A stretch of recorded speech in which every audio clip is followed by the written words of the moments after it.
ভারতের উত্তর পূর্বাঞ্চলীয় রাজ্য মণিপুরে ৬ নাগা পুরুষের মরদেহ উদ্ধারের ঘটনায় নতুন করে উত্তেজনা ছড়িয়ে পড়েছে। পুলিশ জানায়, নিহতরা গত ১৩ মে কুকি নাগা সংঘাতের সময় অপহৃতদের মধ্যে ছিলেন। প্রায় ২৪ ঘণ্টা টানা অভিযানের পর তাদের মরদেহ উদ্ধার করা হয়। অভিযানে মণিপুর পুলিশ, সিআরপিএফ ও আসাম রাইফেলসের প্রায় ৪৫০ সদস্য অংশ নেন।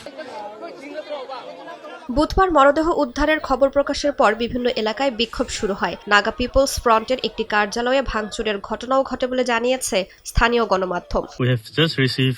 ১৩ মে কুকি মাদক সন্ত্রাসীরা যে ৬ জনকে অপহরণ করে আমরা তাদের মরদেহ গ্রহণ করেছি। মৃত অবস্থায় ফিরে পেয়ে আমরা চরমভাবে মর্মাহত ও হতবাক। যেভাবে তাদের হত্যা করা হয়েছে তাতে আমরা সম্পূর্ণ ভেঙে পড়েছি এবং গভীর শোকাহত।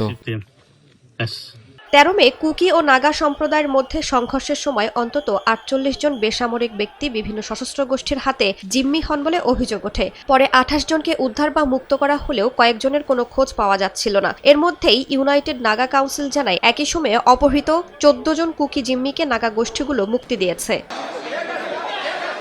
২০২৩ সালের মে মাসে মেইতেই ও কুকি সম্প্রদায়ের সংঘর্ষ দিয়ে শুরু হওয়া মণিপুর সংকটের জেরে শত শত প্রাণহানি ও বাস্তুচ্যুতির ঘটনা ঘটে। তবে সাম্প্রতিক কুকি নাগা উত্তেজনা পরিস্থিতিকে আরও জটিল করে তুলেছে।